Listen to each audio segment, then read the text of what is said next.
There are many people who decide to build businesses and organizations based upon the negative experience that they have with someone else, an organization, or even a school system. When parents are in a contentious battle with the school district, you decide, hey, I'm going to go do something else and create an organization and it's going to work for me. But here's the thing.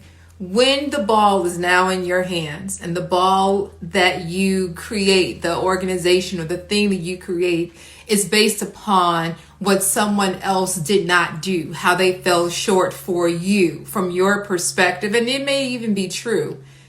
When the ball is in your hands, how far is your pitch going to be when the fuel is in fact based upon someone else? And so the pitch, how far you go, how far that ball that you have that's in your hands is tossed, will have to at some point be based upon your vision. It will have to be based upon your vision because the pitch is going to go far when it is based upon you and not them. So you're going to have to skill up. You're going to have to create a vision, and you're going to have to get a team of people to support you. At the Huddle, we're thinking about having a program starting in the first quarter of January. I'll keep you posted.